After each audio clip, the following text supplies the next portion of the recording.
From the one and only Wish TV, here's the latest from 24-Hour News 8. Our news is just ahead at 11 o'clock today, and here are some of the stories we'll have for you. Good morning, I'm Mike Ahern. And I'm Debbie Knox. We're going to be covering the inauguration of Frank O'Bannon in just about an hour. The first outdoor inaugural in more than 60 years, coming up live on News 8. And I'm Jim Shella, live at the State House with a preview of Frank O'Bannon's inaugural address. Brisk remarks for a brisk day coming up. A record low this morning, and today's weather outside not very comfortable. Warmer weather is on the way. The details are coming up. And also we'll have the latest on that water main break that left many of us with little or no water. All these stories and more are next here from your 24-hour news service. So I get this mail from Progressive saying they have a smart new way to shop for auto insurance. Progressive, can I help you? They give you their rates plus the rates of several other companies. I wonder whose rates are going to be lowest. It looks like you could save over $200 if you went with... What? You're an insurance company? Hey, we know how hard it is to shop for auto insurance. A lot of times we're the lowest. Sometimes we're not. That's not what I expected from an insurance company. And then he said, well, maybe you should. Call 1-800-AUTO-PRO or your authorized independent agent. This is a test of the emergency alert system.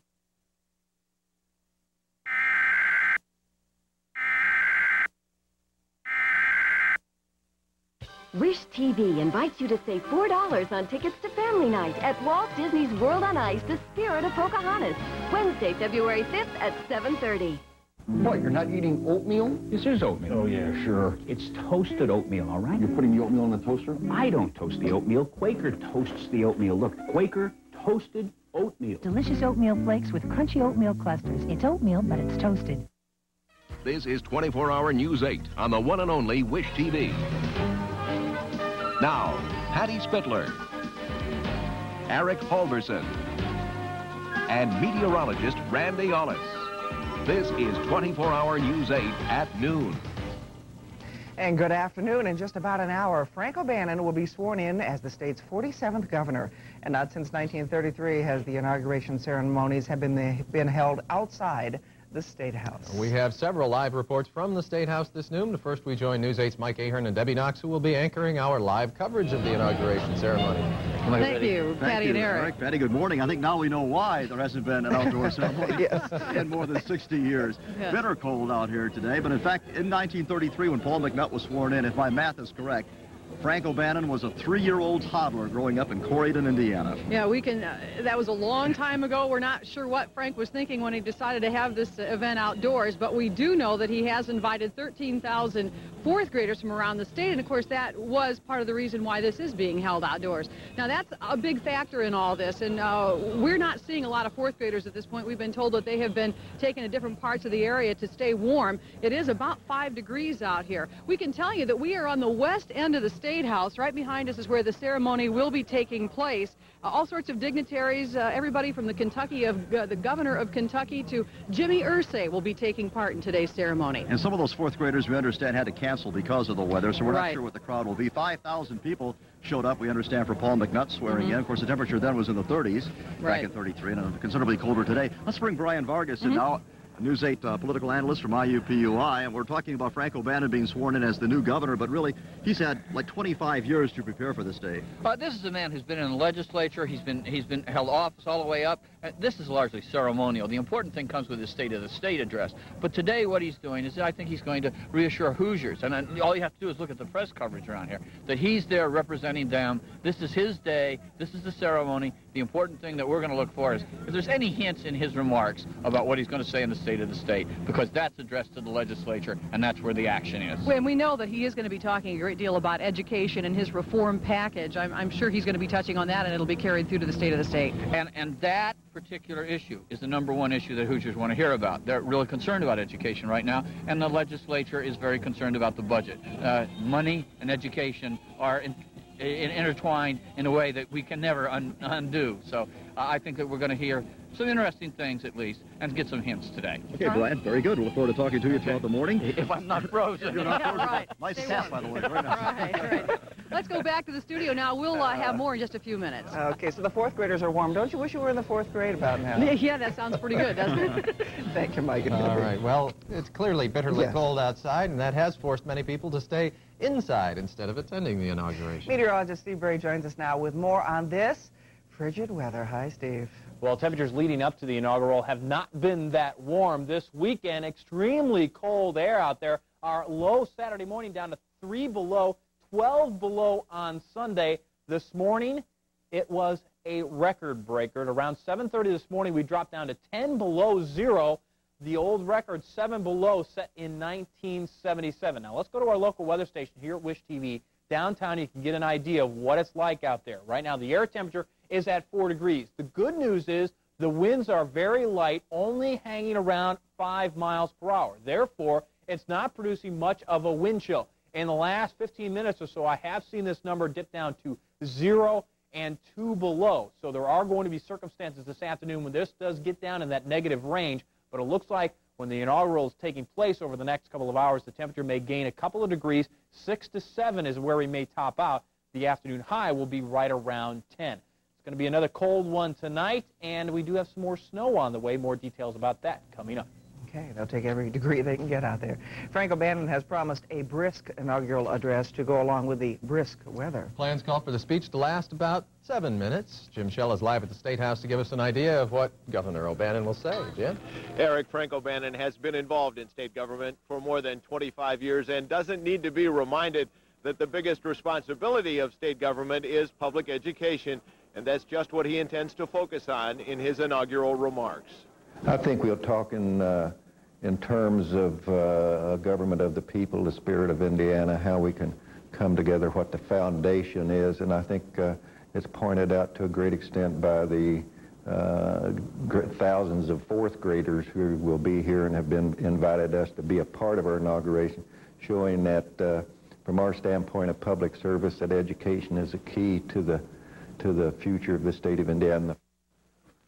And the governor says that he will also emphasize that education is a lifelong process, that job training is another function of state government, and that even the elderly can benefit from education. So education will be the theme here today. Frank O'Bannon has shortened his remarks slightly because of the weather. He was scheduled to speak a little more than 7 minutes, probably won't cut it by much, but he is making an effort to make this ceremony move along. One question I had this morning is, will the governor wear a hat, and if so, what kind? His press secretary, Donna Imus, didn't have an answer to that question. She says she's seen him in earmuffs, hasn't seen him in a hat very often, Eric. Maybe you could borrow Brian Vargas's. Well, I tell you, we see some people out here without hats, but it's a tough day to go without one. Well, what about, I suspect with 7 minutes, he's not going to have time to get too specific in his address today. Look for broad generalities. As Brian said at the top of the show, the specifics will come in the State of the State address a little more than 2 weeks from today.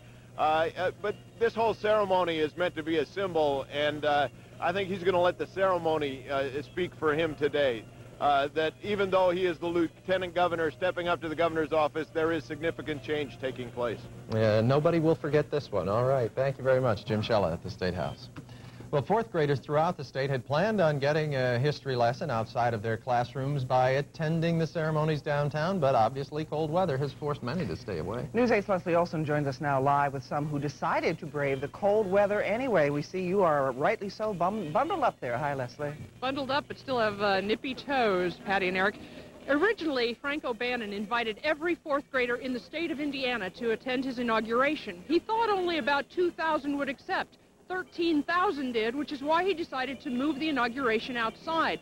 Now, what he had hoped is that all of these bleachers would be filled with children, and all the way down the road would be filled with children. So far, that hasn't happened. We've only seen a few busloads of children come. However, up where it's cold in South Bend and they're used to the elements, some students did come. Right here we have a couple.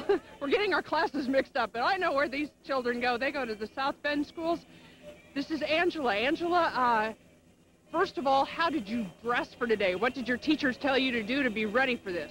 To wear like tons of pants and sweatshirts and socks and warm coats and everything. Well, you're up from near the region. You're probably a little bit used to this.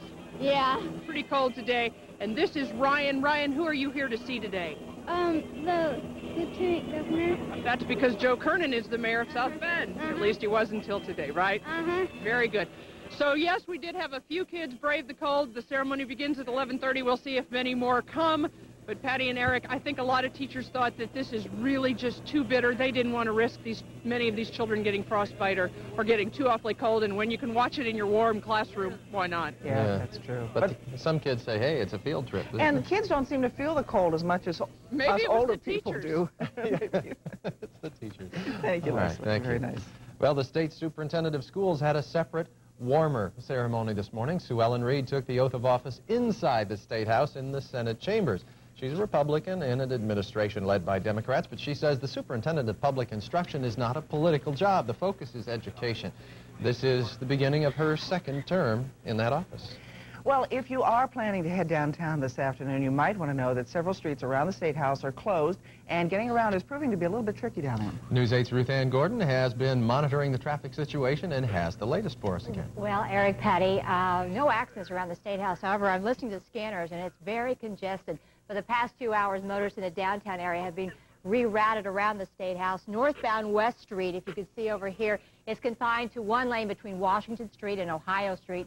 Washington Street is restricted from Capitol Avenue to West Street. Ohio is completely blocked off between West and Senate and has been reserved for bus parking. The buses are expected to begin leaving around 2:30 in the area this afternoon, and the streets are expected to completely open around 4. Back to you, Eric, Patty. All right, thanks, Ruth Ann. A little later, we'll have the latest on the water main break that affected thousands of residents on the Indianapolis North Side. Indeed, and the case of Paula Jones versus President Clinton is being discussed in the Supreme Court today. We'll have that story. Stay with us.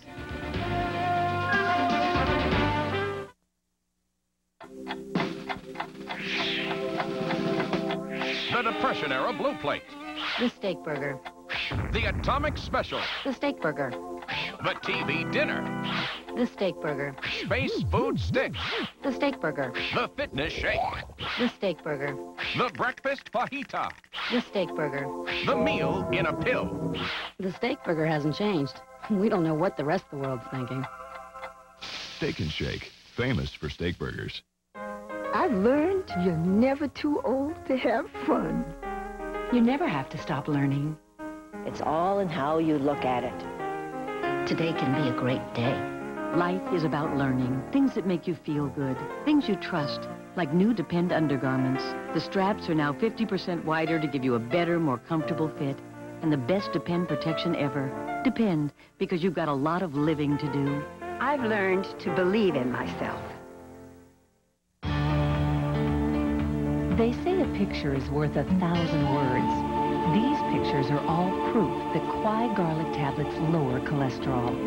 But if the pictures aren't enough, only Quai has 14 years of research on people that proves Quai's effectiveness in lowering cholesterol. Call 1-800-92-PROOF for more information on the proven brands. Quai, proven to lower cholesterol, proven for life. Weather is brought to you by the Winona Regional Wound Care Center.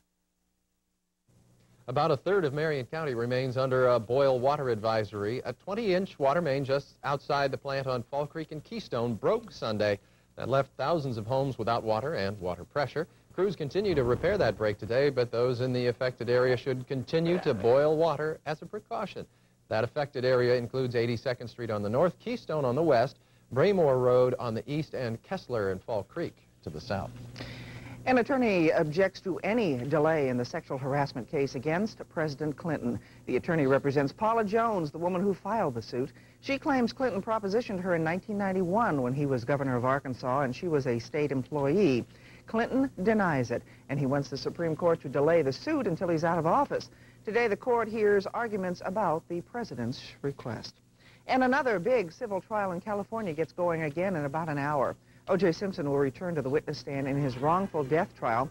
During questioning by his own lawyer last week, Simpson was relaxed, saying he was a caring man who was concerned for his children. He denied accusations that he beat his ex-wife, Nicole, years before she and a friend were murdered. But that impression could change today when a lawyer for the families of the victims begins cross-examination. Mother Teresa is giving up a post she's held for nearly 50 years. The 86-year-old nun's fragile health was a key factor in her decision to step down as head of the Missionaries of Charity Order. Mother Teresa tried to step down 7 years ago, but the nuns in her order re-elected her anyway. Mother Teresa's been plagued by heart problems and other illnesses that have kept her in and out of hospitals over the past few months. Well, coming up, as you well know, it's so nice to be inside today, isn't it? It's a good thing. It's bitterly cold outside. How long will this last? Steve has the details. Well, the good news is it's going to warm up. The bad news is there's going to be snow coming our way. When? The forecast is coming up next.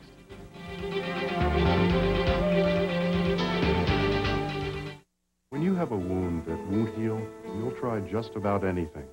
But the best thing you can do is to go to the specialist, the Wound Care Center. They use advanced techniques and therapies. They've treated thousands of people across the country.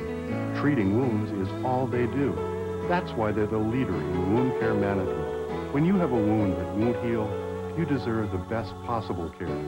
Call the Wound Care Center today. 1-800-507-3375.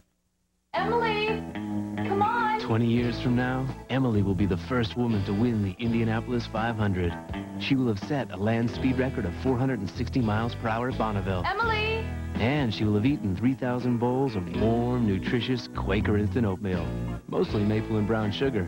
Accepting the trophy at Le Mans, she will say, Thanks, Mom. Quaker instant oatmeal. Oh, what those Quaker oats can do. Also try Quaker toasted oatmeal, your other oatmeal, now with crunchy oat clusters.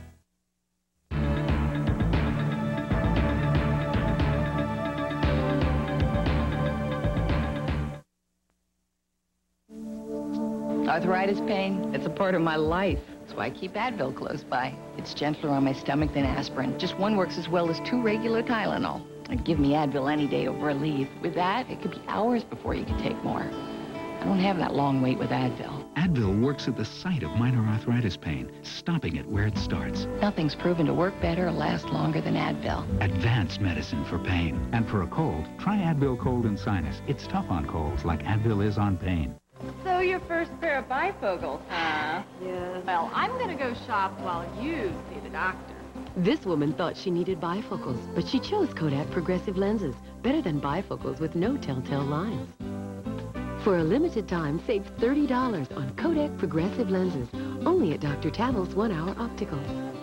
Thought you were going to get bifocals. I did. Kodak lenses and Dr. Tavel. 2 names to trust, and that's a promise. Only the best for my eyes.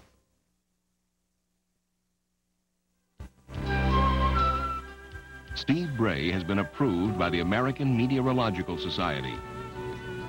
And maybe this would have been a time when the governor's office might have checked with Steve for the long-range forecast. They should have called you, huh? Well, I mean, I think they just, wanted to do this outside and they had their mind made up. It's the luck of the draw. Well, it is. And it's awfully brutal out there. I mean, it's not, the good news is it's not as bad as it was this weekend, but only missing it by a couple of degrees. Highs over the weekend on Saturday was 5 degrees, 6 on Sunday. Today, it'll be about 10. Well, ooh. Yeah. Ouch. Sweat. Let's take a look at this ceremony, where the ceremony is going to take place. It is a frigid day. The good news is the sun is out, so if you are out there and you happen to be in the sunshine, it'll make things feel a little bit warmer. Our stats from the day, look at this, record low, 10 below zero, the old record 7 below in 1977. Our high so far today, 1 single degree. Precipitation, nothing for the last couple of days. As a matter of fact, January total at 1.67. Sunset tonight 5:43. Sunrise tomorrow morning 8:05. Current conditions mostly sunny. 1 degree right now. Southwest wind at 7 miles an hour. That gives us a wind chill of 11 below zero. The humidity is at 72%. Dew point at 6 below. The barometer is at 30.63. And that is steady. Local weather stations with temperatures around the area. Lisbon still at -1. Arcadia 1 below as well. Newmarket 2 below. Over in Winchester it's 1 below. You go to the south, it does get a little bit warmer. Nineveh right now at 3 and Greensburg 4. Brownstown at 6. Now as far as the regional temperatures, it is a little bit warmer out to the west of us. Des Moines is at 7 right now. 9 in Kansas City. St. Louis at 3 degrees. And this is some milder air that's going to push our way over the next several days, elevating our temperature a bit. The wind chills, though, are still very rough out there. 22 below in Chicago, 17 below in Fort Wayne, Cleveland the same, 18 below in Milwaukee at this hour. The jet stream right now, the polar jet is bringing down all that cold air. Cold air mass has been pouring in here for the last several days. This is slowly going to shift out, but what's going to shift in is some warmer air. We're going to get the warmer air, but we also get a little bit of problem. The reason why we're getting this milder flow is because of this low pressure system that's developing out on the west coast, and as that comes our way, some snow is going to come our way. We're starting off now with some pretty clear weather. There's some snow going on in the Great Lakes. Very heavy snow in New York State, as much as 8 feet of snow in some locations of New York over the weekend. High pressure will move in here first. It's going to hold off the storm system for a couple of days, but this thing is just beginning to get its act together, and it looks like it's going to be here probably Tuesday night. Snowfall as of tomorrow morning will be into Iowa and Missouri. It will be creeping then to the east, and we could see the snowfall begin here late Tuesday night. We may even see some freezing rain and icing conditions move across southern Indiana during the day on Wednesday. Those are going to be creeping up to the northeast. It looks like this low will move just down to the south of us and could produce some decent snows around the area. A little soon to tell, though. Here's your forecast for the rest of today. Partly sunny and cold. The high should be around 10 degrees. It looks like low tonight will drop down to 2 below zero with mostly clear skies to partly cloudy at times. And then during the day on Tuesday, increasing clouds. It will be warmer with a high right around 23 in the extended forecast. 32 on Wednesday. Hey, not bad temperature-wise, but look, the snow starts coming down. Thursday, 26 on Friday, 20 and 15 on Saturday. Again, I hate to put any numbers with the snowfall because the storm system, if it moves 100 miles south of where it's tracked to go, could make a big difference. Yeah. We'll know a lot more later on today, so Chris Wright will be here tonight. He might have some totals for you. Also, tomorrow we'll know a lot more. But whatever we get today, we still have what's on the ground now, so we're just going to pack that on top of it. You're right. Yeah. Well, She's very astute today, isn't she? Don't get anything past Patty. Wow. I tell you. All right, well, in just a moment, we'll head back downtown where the Earmuff Brigade is standing by.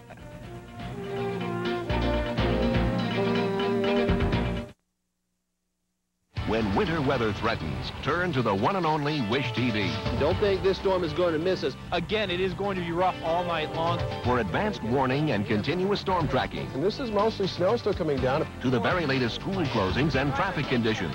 We've had a number of accidents around the area. Lanes are down, traffic's moving slowly. When it comes to winter weather, let's talk about what's going on outside right now here in central Indiana. We've got you covered. The one and only Wish TV. What a holiday. I can't see eating like this anymore. I can't even see my feet. Okay, which diet this time? Well, we could do the cabbage diet, the sauerkraut diet, or the horseradish diet. Elaine, how badly do we want to see our feet? Why do it yourself? When it comes to weight loss, no one has more success stories than Weight Watchers. So register free now and become one of them. Friend, on the sauerkraut diet, maybe hot dogs don't count. Elaine, you're a national treasure. I know. Weight Watchers. You can't argue with success.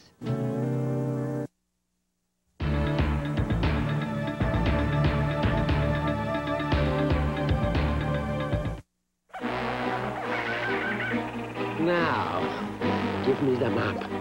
Never. Never? No.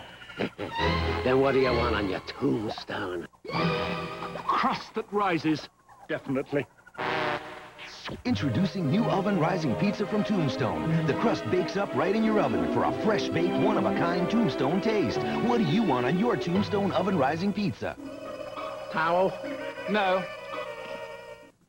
For my cold sore, my pharmacist recommended Herpecin L, not some ordinary lip balm. Herpecin L prevents painful cracking, promotes healing, helps avoid infection, stops sunburn too. Really creamy. Herpecin L treats and protects cold sores 3 ways. Announcing a breakthrough in pain relief, new Flexall Ultra Plus. For pains that keep coming back again and again, new Flexall Ultra Plus has 3 pain relievers for ultra-fast, ultra-strong, ultra-long relief. Flexall Ultra Plus, relief times 3. Well, it won't be long now before the celebration begins for the swearing-in of Governor Frank O'Bannon today. That's right, and we go back downtown. Mike Aher and Debbie Knox will be anchoring our live coverage of the ceremony. And I said, you're still smiling, and Eric says they're frozen that way. That's right. Smile is frozen in place. And they said it would be a cold day before the Democrats elected back-to-back governors, and I guess that's right. Well, the crowd is beginning to form here now. We're at the west side of the State House. This is the west Capitol steps here. The plaza leading off to the State Government Center is right in front of us here, and some of the fourth graders have even started arriving. Yeah. So it's good news. We saw a bunch of them coming out of they've been hiding, we know now, inside the state office building here. You know, inaugural activities and ceremonies are, you know, a lot of fun, and really not much is written about a lot of them. And in fact, before 1860, nothing was hardly written about them. But there was one in 1877 that I found out about that was absolutely hilarious. And there was a guy by the name of Blue Jeans Williams, who was the governor-elect then, and he decided to host and pay for his own inaugural. And so he opened up the Occidental Hotel and paid for the food and drink. But in 1877, the people were so hungry and so thirsty that they basically stormed the hotel, tore it up. He attempted to have a ball and dance there, and the people, one reporter described it as a football game. The ball looked like a hotly contested scrimmage at a football game. So it was basically a mess in 1877. This year, we can say that it is cold. Yeah, free food a night back then, I guess. And the people were hungry. Brian Vargas back in here, News 8 political consultant, analyst from IUPUI.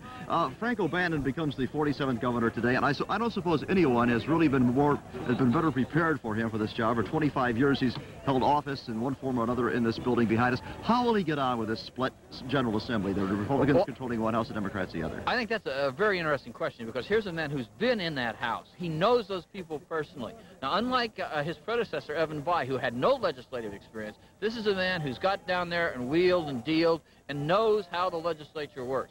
I suspect that in terms of dealing with the legislature, he is going to be a very effective and very active governor, and it's going to be in some distinction to what Governor Bayh's record was. All right. Brian, very good. Stay warm. How? Please tell me. Let me throw something in. I heard a little story that Judy O'Bannon and Frank O'Bannon received from their staff long silk underwear in anticipation of this. Well, I don't know, as a news analyst, can I say to the general manager, I want long underwear? It's not in your contract. Yeah. Next time around, you got to get it in the contract, Brian. Okay, Brian, very good. We'll be back in just a few minutes now. The ceremony itself begins in about 15 minutes or so. Okay, and then we'll be with you from 11:30 to 12:30. So okay. Thank you very much. All righty. Well, we're going to take a break. We'll be back in just a moment. Stay with us.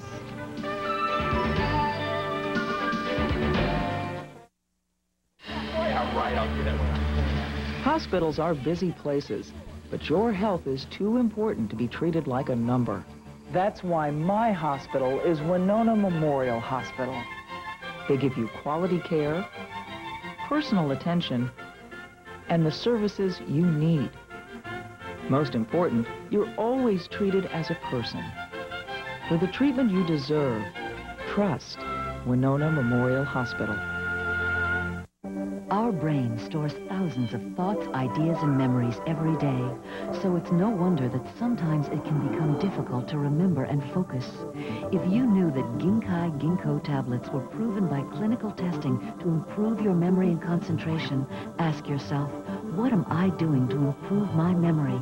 Call 1-800-92-PROOF to find out about Ginkai. Ginkai, proven to improve memory and concentration, proven for life. The Fort Wayne Farm Show, January 14th through the 16th. Leading farm products and services, plus a new craft area. Win a trip to Disney World or Las Vegas. Admission is free. First Finance, one of America's foremost mortgage lenders, announces a revolutionary breakthrough. Mortgage by mail. One call to First Finance and your complete mortgage package will be sent directly to your home. Even if you've been turned down or approved somewhere else, First Finance will beat their rate guaranteed in writing. You get it all from your phone to your home within 24 hours. Call 1-800-647-FIRST. Mortgage by mail, only from First Finance. If you own a home, you could be sitting on a fortune. The cold weather continues today. Your forecast shapes up like this, around 10 for a high, partly sunny skies. Tonight's low will drop down to 2 below and stay mostly clear. During the day tomorrow, we'll see the clouds increasing. It will be a little warmer with a high of 23. All right, thanks, Steve. Today on News 8 at 5 o'clock, we'll be sure to update you on any delays or cancellations because of the cold weather. We'll also have the latest on that boil water advisory for folks affected by Sunday's water main break, plus a special report on overtime. News 8 learned which Indianapolis or Marion County employees rack up the most overtime dollars, and you won't believe some of the totals, so find out why they're so high on News 8 at 5 o'clock. And, of course, Mike and Debbie will continue out to cover the inauguration of Governor Frank O'Bannon. Young and Restless fans, don't worry, you won't miss a thing. We'll have it all for you at 12:30. So, did you call your ex? Yeah, my kid needs braces. She needs $1,000 by next week. Ouch! Where are you going to come up with that? Yeah, I'm hitting Marsh after work. You gotta be kidding. You're going to hold up a supermarket for braces? No, I'm going to see the people at Express Refunds. And they're just going to hand you $1,000? Almost. I got a tax refund due. They can get me my money in just a few days. Hey, wait. I'm coming with you. There's a great little mountain bike. Yeah, rub it in. Visit Express Refunds at Marsh. We take the human body for granted. It has 48 separate muscles, a heart that beats 100,000 times a day, and consumes 9 tons of food in a lifetime. Sometimes this human machine can develop a problem like impotence.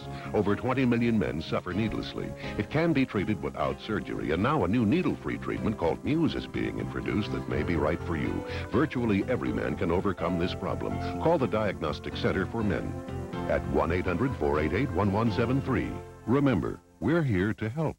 Ladies and gentlemen, Tom Raper, Richmond, Indiana says, on with the show! What show? The spectacular, stupendous, greatest RV show in the Midwest. The greatest show in the Midwest? It's Tom Raper's high-volume RV show on Tom's 60-acre complex. The biggest dealer is offering the best show discounts. The best show discounts? Incredible deals on motorhomes, towables, mobile homes, sectional homes, truck caps, $99. Nobody beats Tom Raper's bottom line deal. I-70, exit 149A, Richmond, Indiana. Open till 8, closed Sundays. Big discounts during show. It's the smart way to lose weight. Permethine with calcium in one little caplet. Maximum appetite control plus the calcium your bones need. I lost weight the smart way, the Permethine way. I love coffee, don't you? But look how it stains your teeth. Get Plus White toothpaste with dual-action anti-stain polishers. Plus White removes coffee stains fast. Guaranteed. If you have wrinkles and puffiness under your eyes, I recommend Sudden Change Under Eye. Look, before sudden change and after. Sudden Change Under Eye. This is your local weather station on the one and only Wish TV.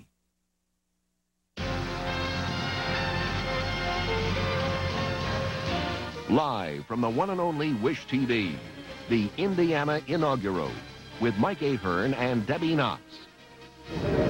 And good morning from the west steps of the State Capitol building in Indianapolis. I'm Mike Ahern. And I'm Debbie Knox. It's a chilly day for the inauguration of Frank O'Bannon. We should say Governor Frank O'Bannon because he actually was sworn into office at midnight. But this is the ceremony that comes after all that. And the people are starting to fill in the stands, and the ceremony itself actually gets underway in about 10 minutes. The Children's Choir of Indianapolis has assembled behind us here. We'll give you a quick sketch of where we are exactly. This is the west steps of the State Capitol building. The plaza leading to the State Government Center is directly in front of us here. Behind us, they've erected some temporary bleachers, and the Children's Choir is lined up on the steps leading up to the west door of the State House. We've been listening to recorded music. The Zionsville High School band was supposed to be playing, but they probably are delaying that, or maybe they're not going to be playing at all right now. We're not sure about that. There are a number of dignitaries who are going to be attending today's event, including the governor of Kentucky, Congressman Romer, former Congresswoman Jill Long, and your friend Theodore Hisberg is going to be giving the invocation today. Yes, he will be delivering the invocation here this morning. And, of course, Evan Bayh is here, the outgoing governor, and his father, Birch Bayh, is here, the U.S. Senator from Indiana. This is the first time an outdoor ceremony has been held for the inauguration for the governor in 66 years. That's right. I believe that's right, 63 years. As back in 1933, when Paul McNutt was sworn in here, and Frank O'Bannon was just 3 years old at the time, a toddler in Croydon, Indiana. That's right. 5,000 people attended that particular event. We're not sure of the numbers today, but of course with all the fourth graders who could be attending, it could come close to that number, I'm sure. Yes. Jim Shella is there in the crowd as well, our News 8 political reporter and State House reporter. Jim? Mike, one thing you didn't mention is that Frank O'Bannon will be taking the oath today from Congressman Lee Hamilton. Now, that's a long tradition with Frank O'Bannon. Lee Hamilton chaired his run for governor when he first ran back in 1988. If you remember, he was running for governor before he teamed up with Evan Bayh to become his lieutenant governor. Congressman Hamilton also gave Frank O'Bannon the oath to become lieutenant governor in both 1989 and 1993. Now, after the oath comes an inaugural address that we are told will last about 7 minutes. It is being shortened somewhat because of the weather. Frank O'Bannon now is facing the challenge not only of telling people what he hopes to do for the state of Indiana, but also taking the reins and going into a state government that is not yet entirely in place. Recently, we sat down with Frank O'Bannon and discussed what he's up to at the moment. Here's a portion of that interview. Governor, you still haven't made all of your appointments. Are you ready to take over as governor? I think we're in a good position. It takes a bit of time to talk to so many people to put your administration together. I think I feel good about the point we are at this time, and that there's still a few more to make, but we got people to fill in until we get to that point. But very excited about the people who want to be a part of public service and have come to us and say they'd like to serve, and certainly using some from the O'Bannon administration, but really changing it in a way that it really puts a stamp on it. That'll be the O'Bannon-Kernan administration with the new appointments. What will be the message in your inaugural address? I think we'll talk in terms of a government of the people, the spirit of Indiana, how we can come together, what the foundation is, and I think it's pointed out to a great extent by the thousands of fourth graders who will be here and have been invited us to be a part of our inauguration. You've planned an outdoor ceremony. Are you concerned about the weather? I think as long as the wind doesn't blow and create a big chill factor, that'll be very satisfactory outside. You're holding the ceremony outside. Is that part of a symbolic effort to show that even though you're moving up from lieutenant governor to governor, that there is significant change taking place?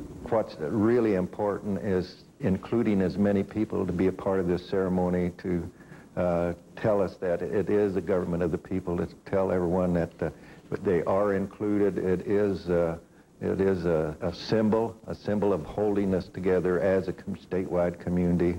What are your emotions as you take office?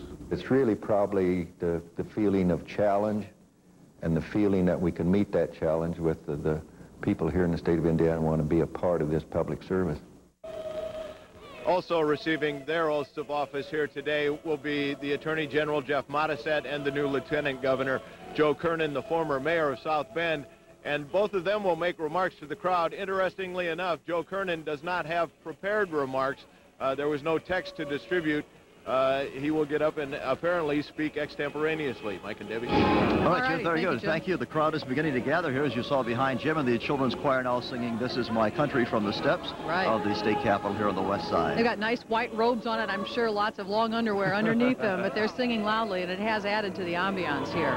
The crowd, by the way, includes many members of the O'Bannon family from as far away as California, we understand, and as close as Plainfield. They are here to watch Frank being sworn in as a 47th governor. His grandchildren are here as well. We all saw pictures of him last night on television and in the paper with his grandchildren attending the inaugural ball. So this is a big family affair. They're very excited about this. We mentioned that fourth graders from around the state were invited here. We don't know exactly how many showed up. The fourth graders were invited specifically because that is the age that studies Indiana history. That's right. And among the crowd of those fourth graders right now is News 8's education reporter, Leslie Olson. Leslie?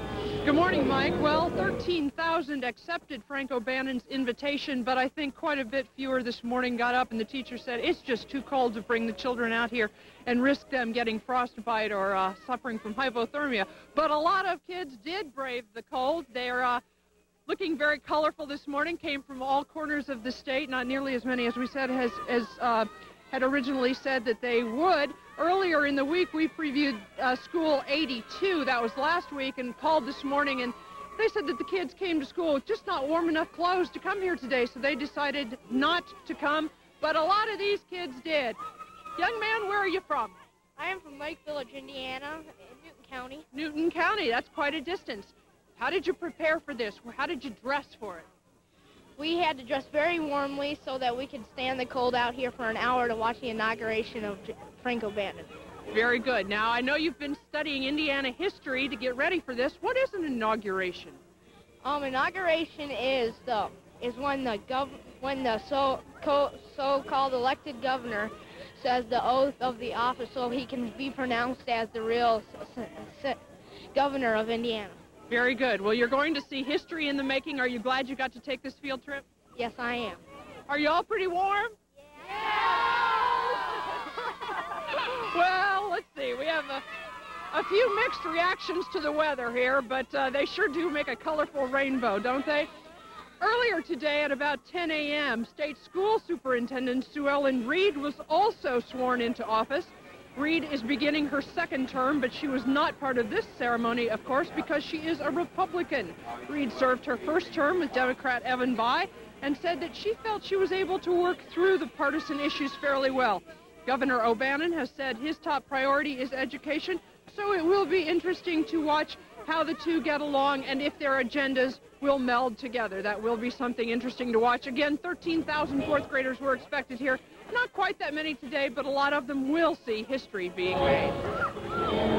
Mike and Debbie. And speaking of making history, Leslie, one of the interesting things about this ceremony as well is that the governor of Girl State will be leading the Pledge of Allegiance today during the ceremony. Her name is Vanetta Logan, and this is a first for a gubernatorial event or an inauguration. Most of the time, traditionally, it's always been led by the governor of Boys State. And we have just heard, in fact, they're completing it now, the Indianapolis Children's Choir singing the official state song, On the banks of the Wabash. Let's go back to, let's find out how cold it really is before this ceremony begins, and go back to the studio where Steve Bray is keeping very warm, we understand, Steve. It is a little bit better in here, Mike and Debbie, I have to admit. 5 degrees outside right now. That's at our Wish TV local weather station here at the station. So we're a few blocks north of you. The temperature is not much different. You look at the winds, they are blowing at around 5 to 6 miles an hour, have gone up a little bit higher than that. That is producing a wind chill right now of 3 below 0. Just within the last 5 minutes or so, I've seen this number go down to 5 below. So it is incredibly cold out there, and the temperature obviously is not going to gain a whole lot in the next hour or so during the ceremonies. We may get up to 6 or 7 degrees later on, but it looks like the official high today will be up to around 10. The bad news is those wind chills will continue to be hovering right around the low negative single digits, all to around the warmest around 0. Mike and Debbie? All righty. Thank you, Steve. We're talking now with Brian Vargas, our political analyst, and we were talking earlier about what he's going to be covering in his speech and the significance of today. One of the things he's talked about a lot during the campaign was property tax reform, but is that going to be on hold because this is going to have to wind its way through the legal process, Brian? I think that's going to be on hold in part, but revenue is a very important problem for the state, and where they're going to get it, what they're going to do with the surplus, and how they're going to align themselves in order to deal with the changes in the federal government, which is putting more responsibility on the state to do things like handle Medicaid and so forth. All of those things are challenges that Frank O'Bannon faces, and he's talked a lot about Hoosier values, but he hasn't spelled out how he's going to spend the money yet. Obviously, youth is a theme here. Many young children are involved in this inauguration ceremony, but also we understand it's going to be one of the themes of his inaugural speech today. Well, I think there's no doubt about it. He's going to follow in that tradition that goes very much with President Clinton, and that's getting young people involved, trying to get people involved again in their communities and in what's going on in government. That's a serious problem in this country and indeed in this state. In fact, one of the things he wants to achieve is free textbooks for school children in Indiana, and also setting up alternative schools for some more of the more disruptive students. Free textbooks might be a tough sell. It might be a tough sell, but Indiana is one of only, I believe, 2 states that does not provide them. And this is something that I think the legislature is feeling a lot of pressure from both the ISTA and also the Chamber of Commerce, who has realized that a well-educated workforce is the most important tool in economic development. And I think that's going to help sell that particular part of the governor's plans. I know that the parents at IPS have already started lobbying legislators to increase funding for students here. I know this is a way off in terms of what his agenda might be, particularly, Brian, but what do you think the chances of that would be of happening? I would not underestimate the one important thing that O'Bannon has, and that is he's got experience with this legislature. These people know him, they respect him, they like him on both sides of the aisle. And I think that he can sit down and he can work with them. And I think this is something a little new. For 8 years, they sat back and they were a little suspicious of Evan Bayh. But with Frank, this is somebody they know. This is one of the, if you will, the old boy network in some ways. And I think that brings something to the table that hasn't been there in a long time. You know, he mentioned that this is the first outdoor inaugural ceremony since 1933 when Paul McNutt was sworn in. McNutt's name also figures in a little political trivia here. When he was sworn in, the 2 governors that followed him, Townsend and then Henry Schricker, were both Democrats, which meant 12 years of Democratic control of the governor's office. If Frank O'Bannon serves the full 4 years, this will be the first time that's happened in more than 60 years. That is something that really is significant, because it does indicate that Indiana, despite its tendency to be called a Republican state, really is a 2-party state. And it's one that's going to be increasingly in contention at all levels. Brian, Lieutenant Governor Joe Kernan will be taking the oath of office up here as well. He's from South Bend. He's a prisoner of war, former prisoner of war. Tell me about his being a political player now. Do you see him as an upcoming star in the Democratic Party? I think both he and Jeff Modisett, the Attorney General who will be taking his oath, are both upcoming stars in the Democratic Party. But one of the things that both parties have as a problem is that they really have, if you will, to use a sports analogy, short benches. They don't have a lot of people. When Dan Coates pulled out of the potential race against Evan Bayh, all of a sudden the Republicans are looking for somebody to run. Well, the Democrats really don't have that many people on their bench. So Kernan obviously moves way up, and he's got a lot of influence. He's going to have a lot to say about who gets appointed where and so forth. Okay, Brian, very good. Let's set the stage for you very quickly now as we prepare for the beginning of these ceremonies there. We are at the west end of the State House, the State Capitol building, and the crowd has begun to gather behind us on folding chairs. Also, a temporary podium has been erected back there. We see that none of the dignitaries has arrived yet, but any moment now we expect them to come out of that warm reception room back there in the State House. The Master Ceremonies will be Congressman Lee Hamilton. He's been the Master Ceremonies for these events for a number of times, including when Evan Bayh took the oath of office both times. The Pledge of Allegiance will be led, as I said, by Vonetta Logan, and we'll hear from Reverend Theodore Hesburgh. And then actually, right about noon, we'll be starting the actual inauguration itself, or when Governor O'Bannon will be taking the oath of office. Yes, we should mention it is Governor O'Bannon now, as we pointed out earlier, because he took the official oath shortly after midnight. That was administered by the Supreme Court Justice, the Chief Justice, Randall Shepard. So this is the ceremonial oath of office today. That's right. Actually, Joe Kernan will be sworn into office by his father, which I thought was sort of interesting. And Representative Hamilton will then introduce U.S. District Court Judge David Hamilton, and he'll be administering the oath of office to Jeff Modisette. All that happens at about 12:15 or 12:18. I think things are being delayed a bit because of the cold, so they're getting kind of a slow start right now, but any minute now we should be seeing some action at the podium. Yeah, Jim Shell is also here, our state government and political reporter. Let's go to Jim, who's right across the way from us here. Jim? Mike, let me just interject here that things seem to be moving a little slowly here because they're having trouble getting the crowd in place. And there was some concern that folks would stay inside until the very last moment. And in fact, I've talked to some state legislators today who are electing to watch this on television from inside the building. There are large screen TVs set up in there. And technically, this is a joint session of the General Assembly.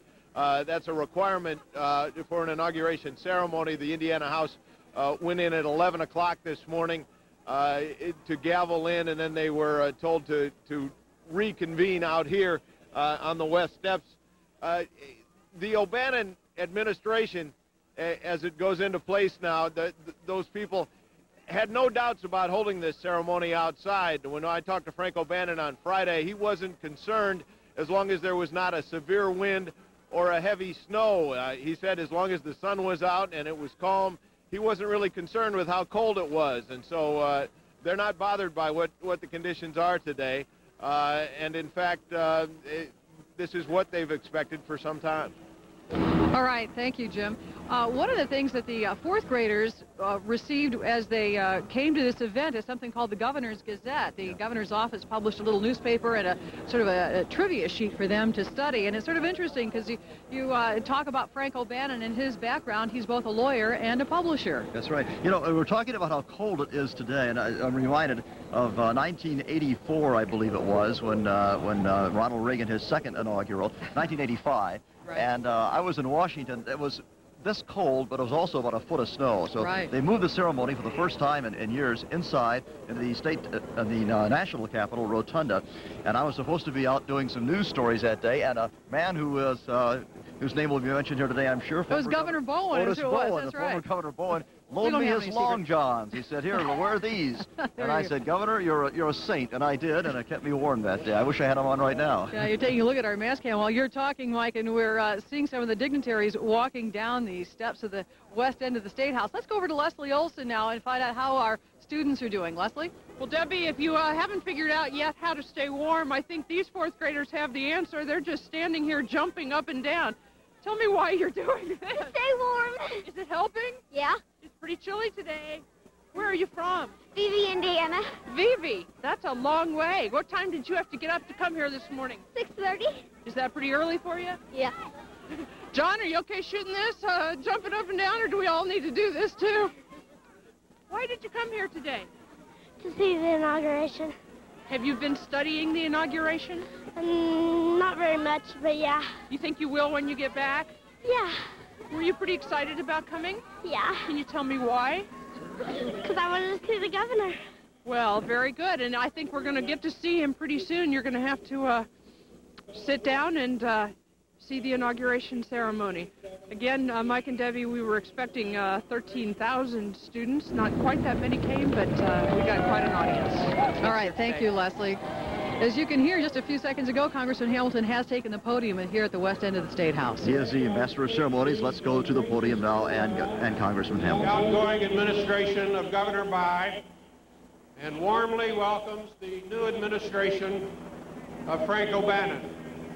This orderly and peaceful transfer of power that you will soon witness is a remarkable tribute to our state constitution and the enduring strength of our political system and to our proud heritage as Hoosiers. My name is Lee Hamilton.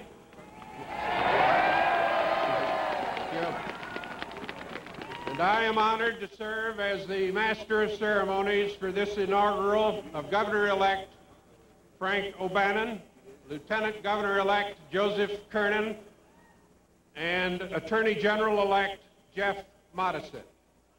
Please join me first in acknowledging the music of the Zionsville High School Brass Eagles under the direction of Mr. Lynn Jones. Would you do so? And also the Indianapolis Children's Choir under the direction of Mr. Henry Leck.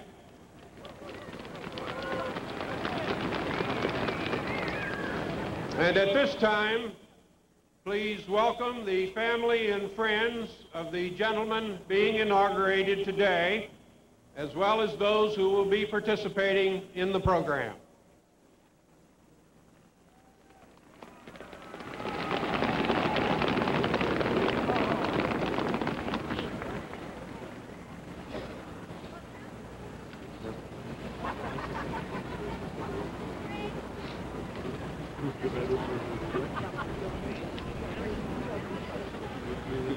I now present the three gentlemen who are being inaugurated into the state's highest offices.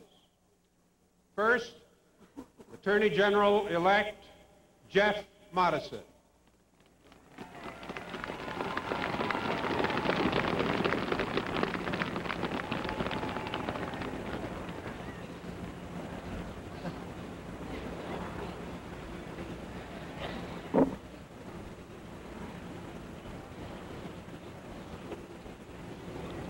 You're watching now as the dignitaries are filing in, and Jeff Modisett was just introduced by Congressman Hamilton.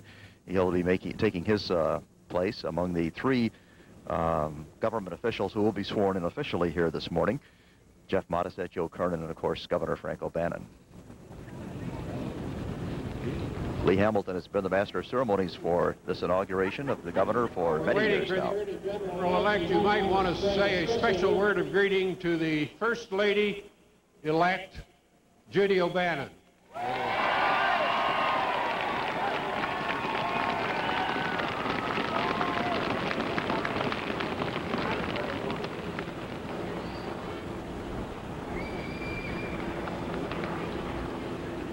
Apparently, Modisett is taking care of some early business inside the State House.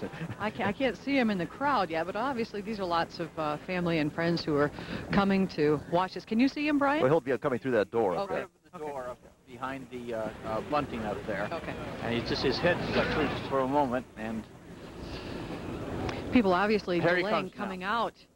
But here he comes right now. Jeff Modisett, the newly elected Attorney General.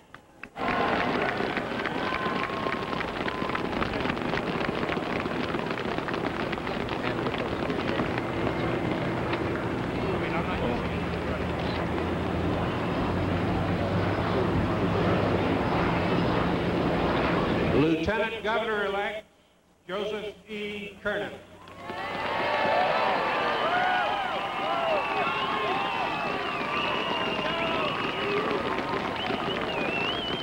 That's Joe Kernan, former mayor of South Bend, Indiana, using a cane to go down the steps. Former prisoner of war, a respected man in South Bend. He's been the mayor of South Bend since 1988. And will soon be the state, actually he is already probably the state's lieutenant governor. And Governor-elect Frank O'Bannon.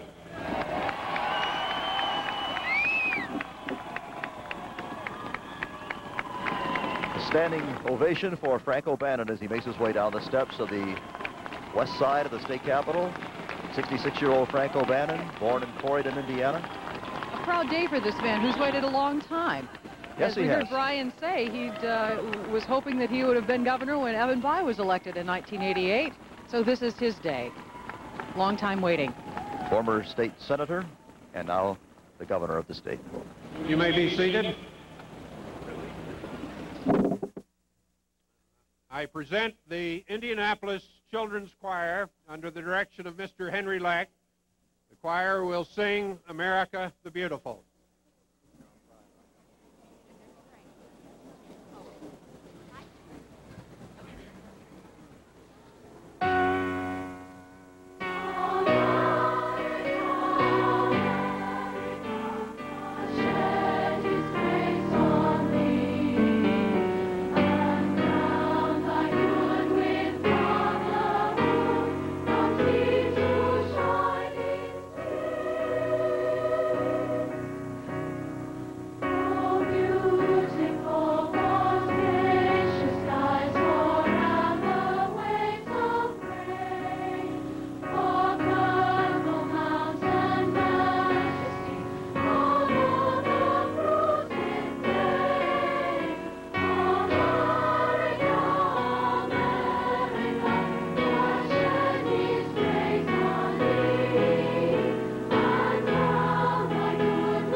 That should warm the crowd, if nothing would. That was beautiful. Indianapolis Children's Choir, America the Beautiful. Very soon we're going to be hearing from Vonetta Logan. This is a real break with tradition because she's a governor of Girls State, and maybe we should break away ourselves and... Yes, we have the posting of colors now. Right. The Indiana National Guard Color Guard will make its way to the west steps of the State Capitol building for the posting of colors. Let's watch that.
Please remain standing for the singing of the national anthem.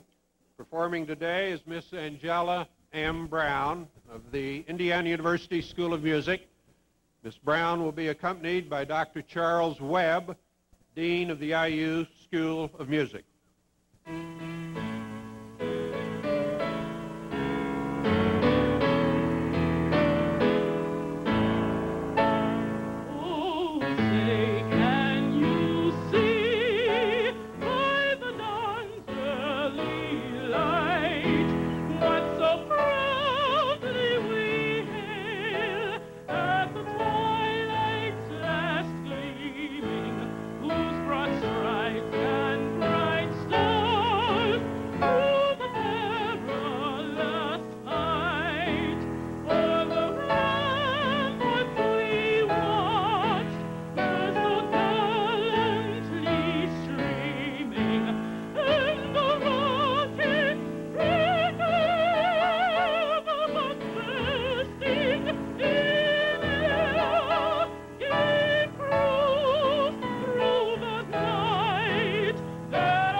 Angela Brown of the IU School of Music and our national anthem. It was great. It gives you a chance actually to clap, and that keeps your hands warm, but that was a beautiful song. She did a great job. Muffled applause, of course, yes, with all the gloves and the scarves on. Let's go back to Lee Hamilton now, the congressman from Indiana, who's the master of ceremonies. Today, Ann McBride England, principal of C.R. Richardson Elementary School in Richmond, Indiana, will welcome the students.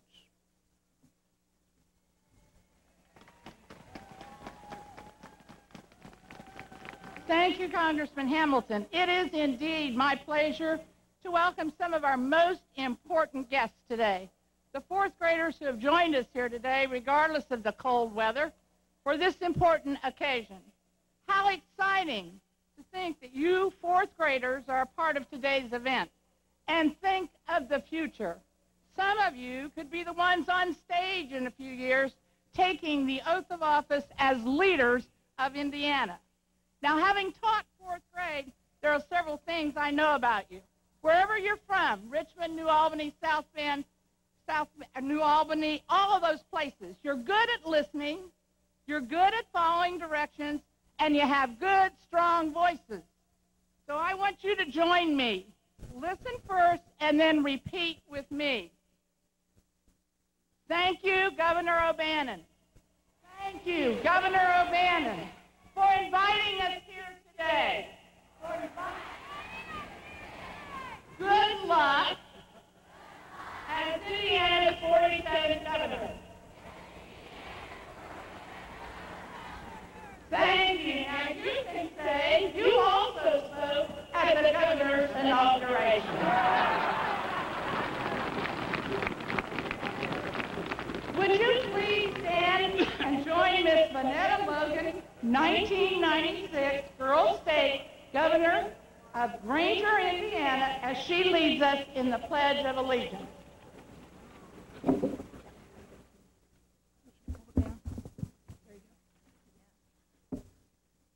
I pledge allegiance to the flag of the United States of America and to the republic for which it stands, one nation, under God, indivisible, with liberty and justice for all.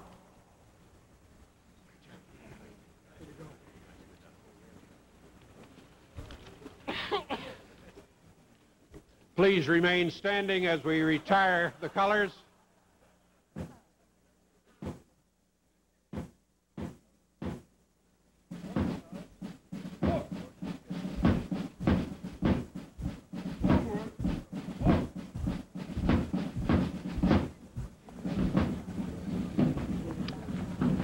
Good afternoon. It is noon. You're watching the inaugural ceremony of Frank O'Bannon, Lieutenant Governor Joe Kernan, and soon-to-be Attorney General Jeff Modisette. They're retiring the colors right now. The Indiana National Guard posted the colors a few moments ago. You had the national anthem and the recitation of the Pledge of Allegiance, and now the crowd that is gathered here on the west steps of the state capitol building in about 3 or 4 minutes or so will watch and hear as Frank O'Bannon becomes the state's 47th governor. Actually, he is now officially the governor. Yes, that's right. He was sworn into office just past midnight by the Chief Justice of the Supreme Court, Randall Shepard, but this is the ceremonial part of the day for him, so that's why everyone is gathered here. And as a tradition here for the last 20 minutes or so, Lee Hamilton, 9th District Congressman, has been the master of ceremonies, and let's go back to him. President Emeritus of the University of Notre Dame, please remain standing while Father Hesburgh leads us in the invocation. Mr. Congressman, I've been prepared for this because recently I had to offer the invocation at the South Pole in Antarctica. It makes today seem like a heat wave. And now if we might say a word to the good Lord. Good Lord, Father of us all, we want to pray, all of us, in our own way this day, for our governor to be in a few moments, and for his two closest associates, the Lieutenant Governor and the Attorney General. Lord, because everybody is shivering a bit, this is going to be brief, but you know it comes from our hearts.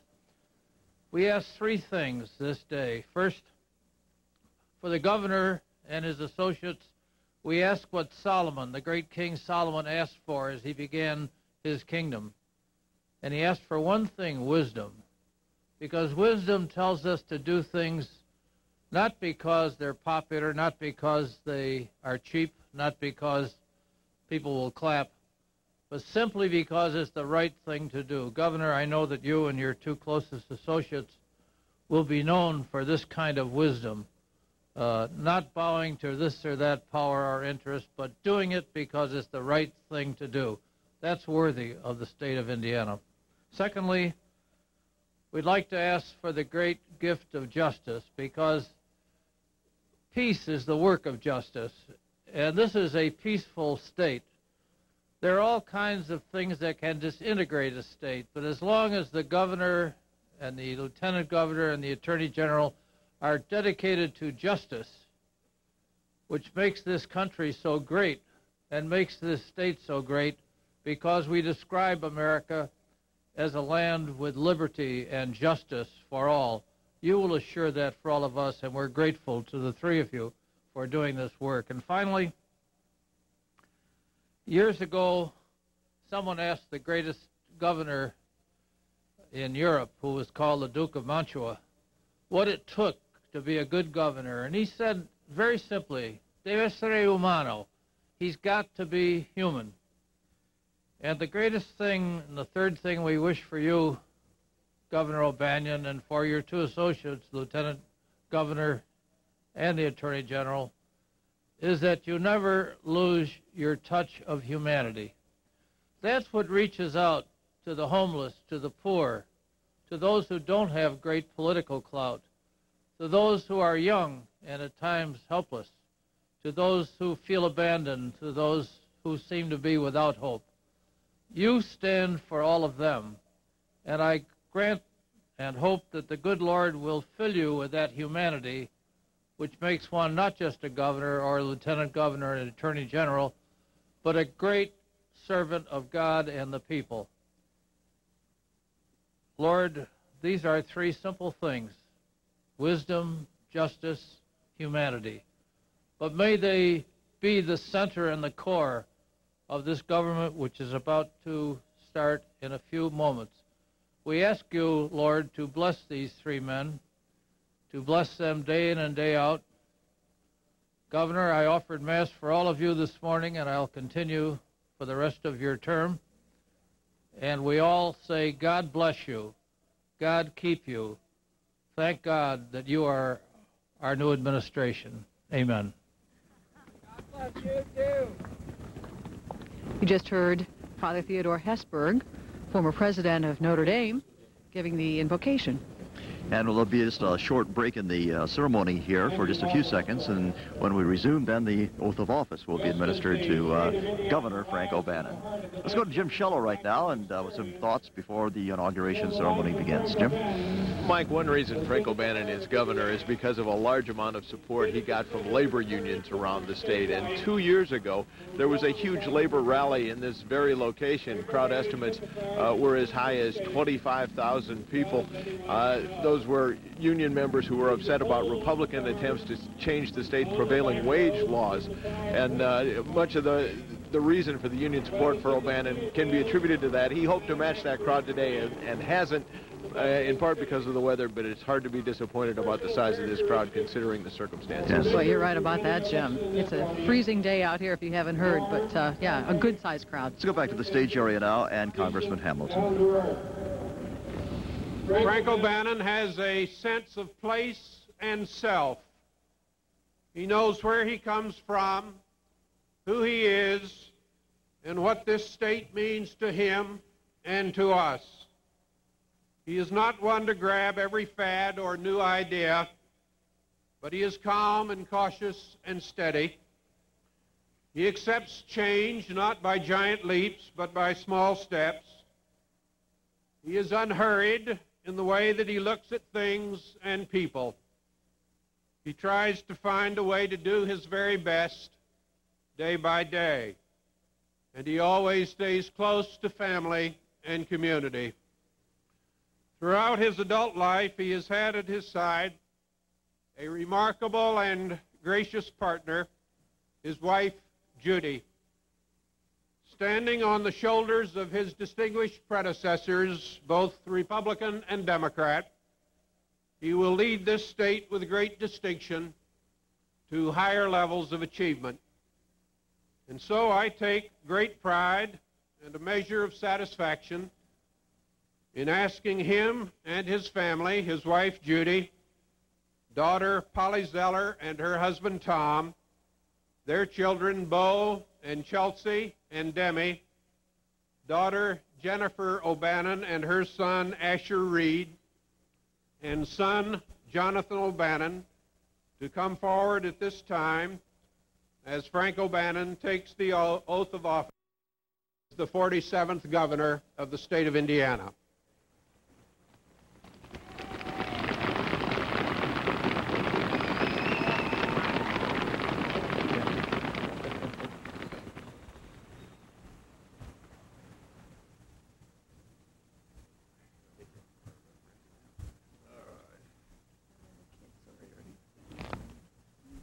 You raise your hand. I, Frank O'Bannon. I, Frank O'Bannon. Do solemnly swear. Do solemnly swear. That I will support the Constitution of the United States of America. I'll support the Constitution of the United States of America. And the Constitution of Indiana. And the Constitution of Indiana. And that I will faithfully discharge my duties. I'll faithfully discharge my duties. As governor of the state of Indiana. As governor of the state of Indiana. To the best of my skill and ability. To the best of my skill and ability. So help me God. So help me God. Thank you.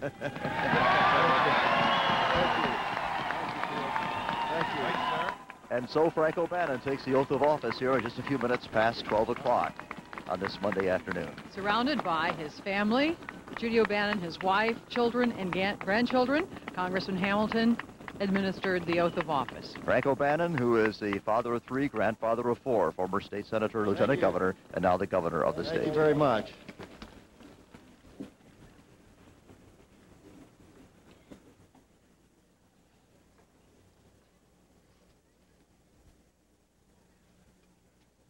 Governor By, Governor Orr, distinguished guests and friends and students.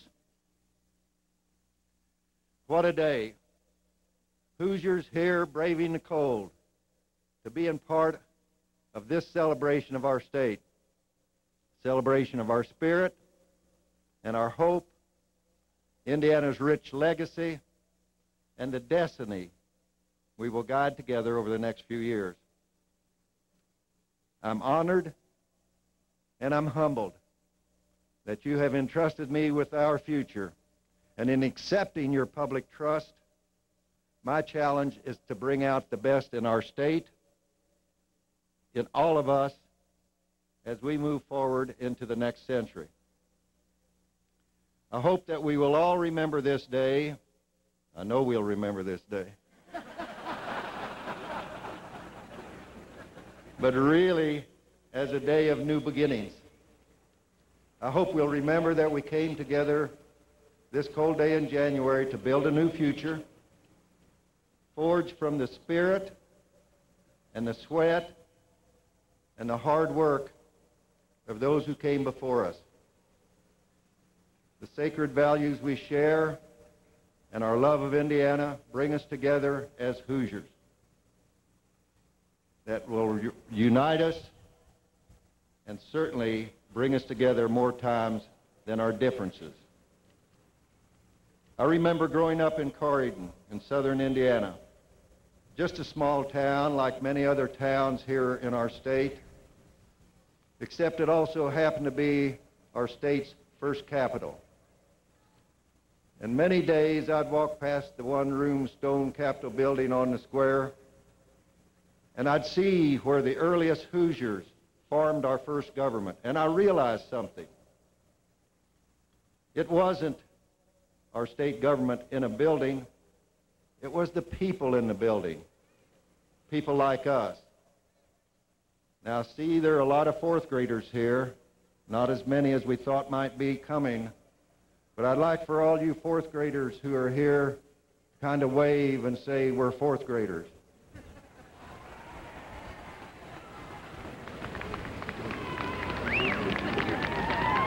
All right. I know this is the first year that you study Indiana history, and I hope you'll never forget that history, like government, isn't just places and dates, it's people, like all of us here today. And I want you to remember how it was back in Corydon 180 years ago, because it teaches us something important. The year was 1816, a hot day in early June, just the opposite of today. With no such thing as air conditioning, 43 men crowded into that small one-room Capitol building to hammer out the terms of how we'd live together. That was our Constitution, and it guides the future of our state as they put it together. Some of the very first words they wrote were these, and I quote, that all power is inherent in the people. All power is inherent in the people. In other words, the state of Indiana is a people's government. As Abraham Lincoln, a farmer Hoosier, said, it is a government of the people, by the people, and for the people. My friends, our forebears were pretty smart. We're here today once again to begin the people's government. You've given me your public trust, entrusted me with our state's future, and I promise you I won't let you down, because my goal for our state is one that we all share, to make Indiana the best place on the earth to live, to work, and to raise a family.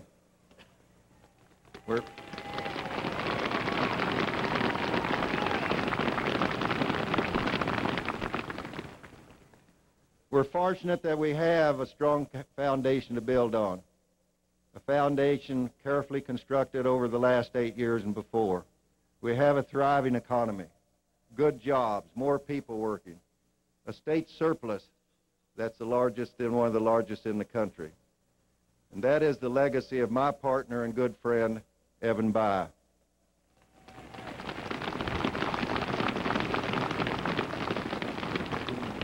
We certainly salute you today, and I look forward to working together with you for many days and many years in the future.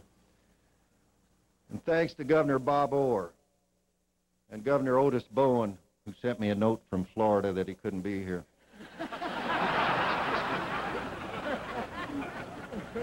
And both of whom with whom I served, I thank them for their great leadership that moved Indiana forward also.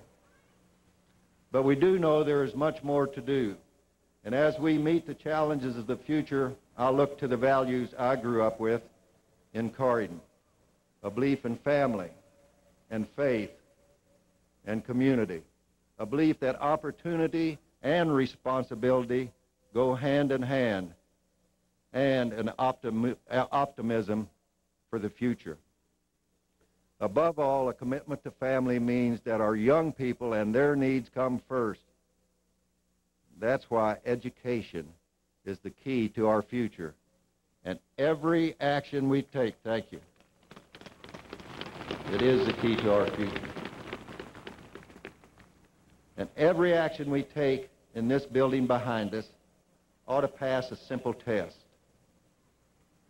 Does it leave our children and our grandchildren better prepared for tomorrow? No one says our work can be easy, but I can honestly say there is no job in the world that I'd rather have. My wife Judy and I want to thank you and the many of our fellow Hoosiers for sharing your lives with us. Over the years, we have truly seen the Hoosier spirit thrive in every part of our state. We saw it in the second grade classroom that invited me to join them in pledging the allegiance to our flag in French. We saw it at the Krista McAuliffe Alternative School, turning dropouts into achievers.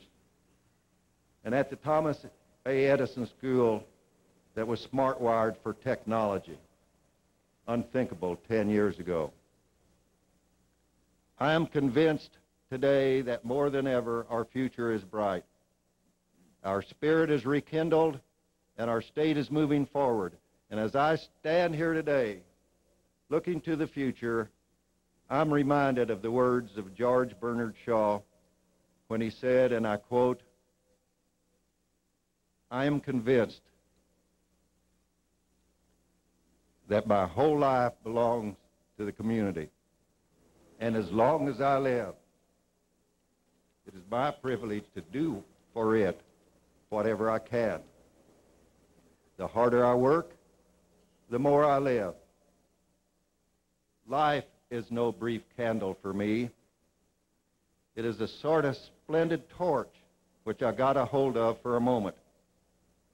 And I want to make it burn as brightly as possible before turning it over to future generations." End quote. I thank.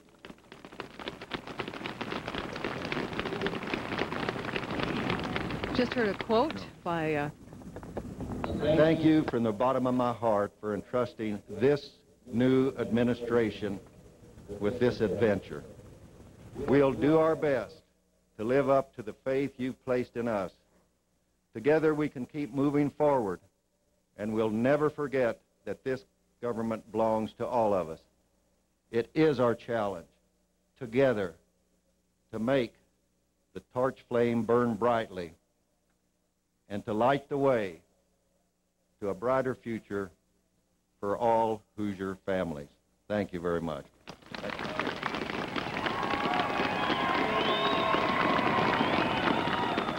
And that was Governor Frank O'Bannon delivering his inaugural remarks today here at the west end of the State House building, just wrapping up a second ago.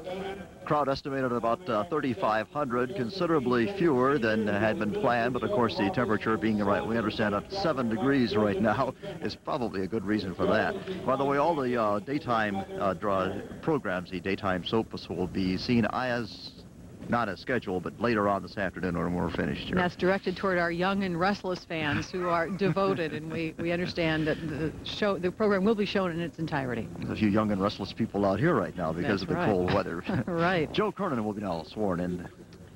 Let's go to the podium. Do solemnly swear that I will support the Constitution of the United States of America. That I will support the Constitution of the United States of America. And the Constitution of Indiana. And the Constitution of Indiana. And that I will faithfully discharge my duties. And that I will faithfully discharge my duties. As Lieutenant Governor of the State of Indiana. As Lieutenant Governor of the State of Indiana. To the best of my skill and ability. To the best of my skill and ability. So help me God. So help me God.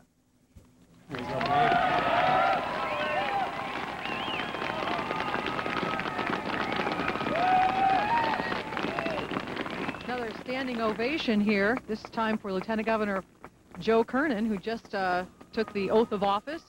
Former mayor of South Bend, Indiana. Prisoner of war. That's right, he was in Vietnam. He was a Navy pilot, I believe, in the Vietnam War. Let's go to Joe Kernan now. We have picnics on days like this in South Bend.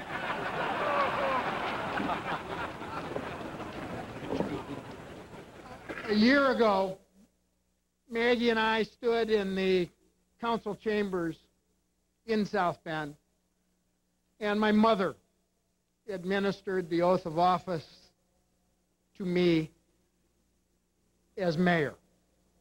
And I could have never imagined a greater honor in my life than that one. Today, my father administered the oath of office to me to be a member of a team that will be led by my friend and my governor, Frank O'Bannon. I stand up here today and I have to admit that I got some butterflies. And I think that they are not so much because of this event, but more pre-game excitement for what lies ahead over the course of the next 4 years and its importance. These 4 years are going to go by in a blink. And for some few of us, no matter what happens, barring some personal catastrophe, at the end of 4 years, those folks might be okay. But for the vast majority of our fellow citizens, the next 4 years may be the most important 4 years of their lives.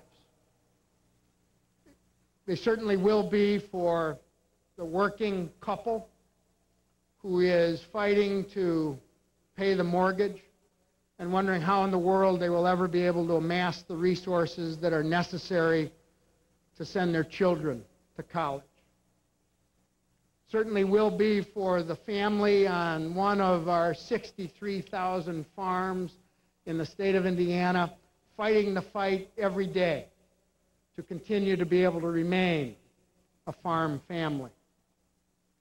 And I had 90 fourth graders from Darden School in South Bend in my office this morning.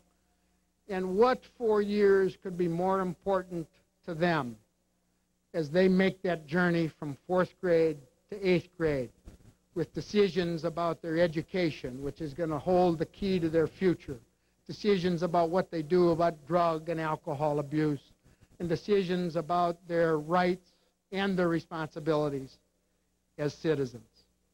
The next 4 years are going to be filled with challenges and with opportunities. And it is our responsibility as citizens of this state to take advantage of each and every one of them. Centuries ago, in the great city-state of Athens, a new citizen would take the oath of citizenship.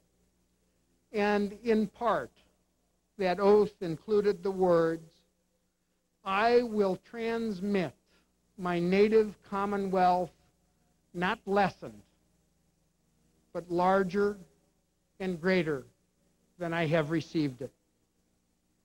And that is our job. It is our job to work together to build a better Indiana. So our job today is to enjoy this very special celebration and get ready to go to work tomorrow, because I pledge to you that I will work for you and that I will work with you to the best of my skill and ability, so that 4 years from now we indeed will be able to say that our state is a better place for every man, woman, and child that calls Indiana home. Thank you.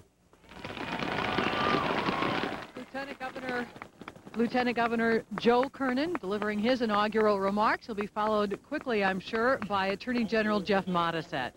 Modisette, by the way, will be receiving his oath of office from U.S. District Court Judge David Hamilton. We understand David Hamilton is Congressman Hamilton's nephew. Let's go back to Congressman Hamilton. Office to Attorney General-elect Jeffrey A. Modisette. Accompanying Jeff is his wife, Jennifer, and son, Hunter.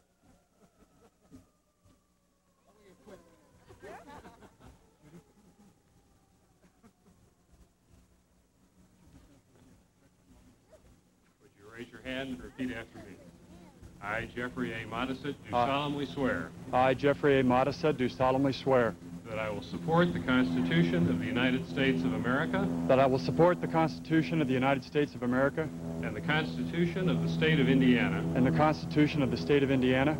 And that I will faithfully discharge my duties. I will faithfully discharge my duties. As the Attorney General of the State of Indiana. As Attorney General of the State of Indiana. To the best of my skill and ability. To the best of my skill and ability. So help me God. So help me God. Congratulations. Thank you.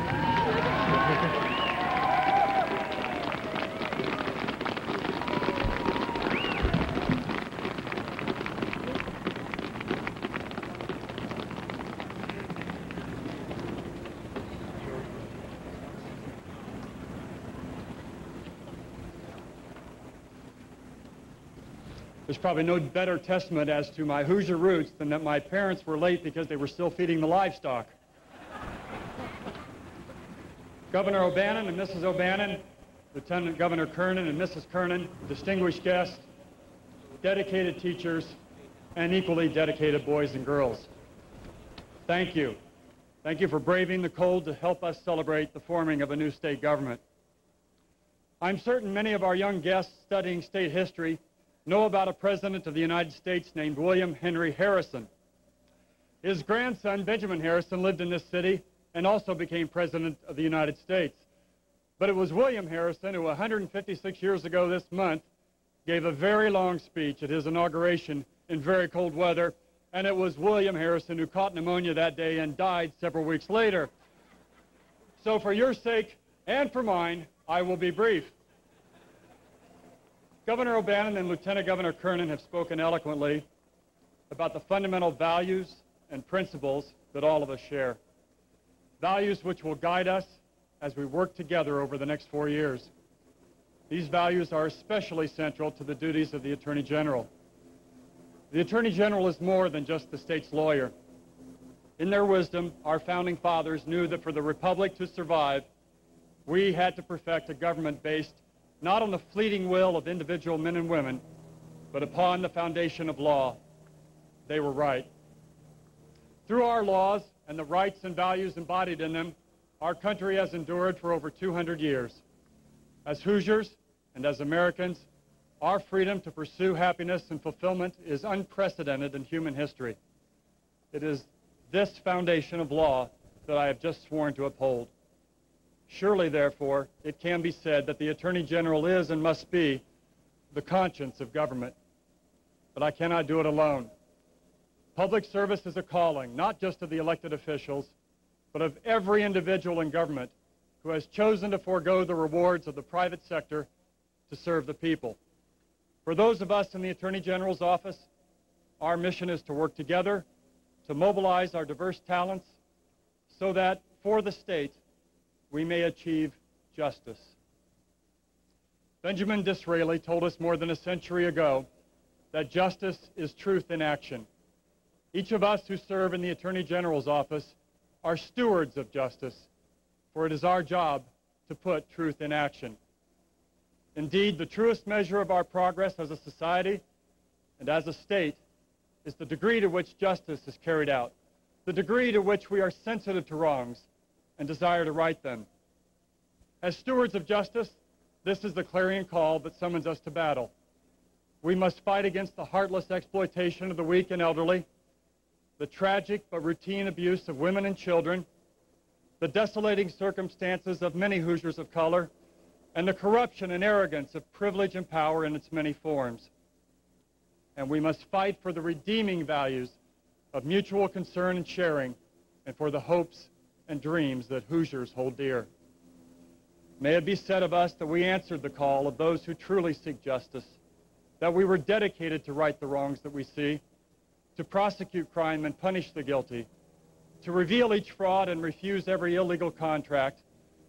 Let it be said that we approached every responsibility with solemn purpose, ever mindful that justice is blind to status and wealth, and that our actions will be judged not only by the thousands of children braving the cold today, but also by their children.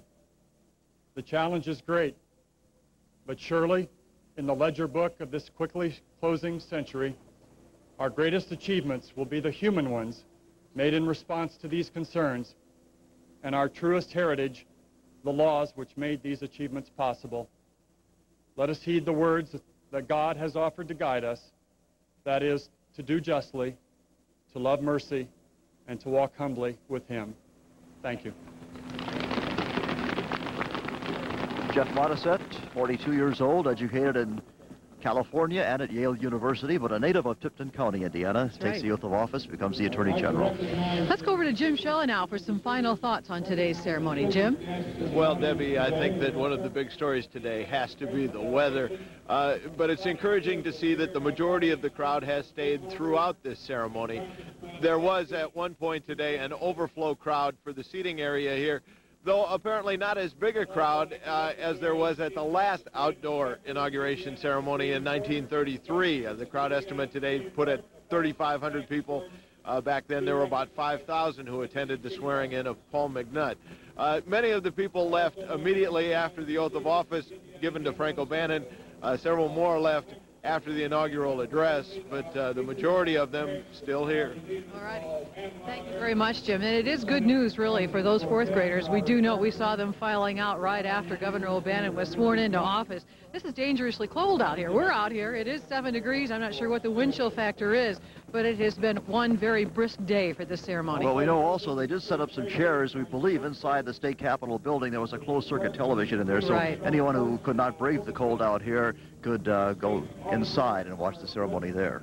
Let's go over to Leslie Olson now for some final thoughts on the children who attended today. Leslie? Well, Debbie, most of the children that were on this side of the platform left just as soon as Governor Frank O'Bannon took his oath of office, but they got what they came for. They were a part of history. They saw him sworn in, and they felt that they really were a vital part of this ceremony. They were cold, they braved it well, they were very attentive, and I think those who came were very grateful that they did. But of course, those who didn't make it were able to watch it from their classrooms. So in fact, it was a historic moment for the children of Indiana today. Mike and Debbie? All righty. Thank you very much, Leslie. We can tell you, or I can tell you from this point, we had some hot chocolate out here a few moments ago, and it is frozen solid, and that's about the way we're all feeling at this hour. Let's get some final thoughts from Brian Vargas, News 8 political analyst of IUPUI. And the next 4 years should be interesting for Frank O'Bannon's administration. I thought Frank's speech was interesting. There were two things. Government of the people, opening it up, having all these people here on this cold day and so forth. Education, the kids, getting people involved, and then back to his old theme, Hoosier values. I think it's going to be a distinctly different kind of administration than we saw from the one by. Okay, very good, Brian. Thank you. Yeah, I'm freezing. Brian Vargas, Jim Shella, Leslie Olson, and our entire crew here. Thanks very much for joining us for this historic occasion. That's right. I'm Debbie Knox. I'm Mike A. here, and of course we'll have a complete report on this ceremony and the swearing in at 5 o'clock.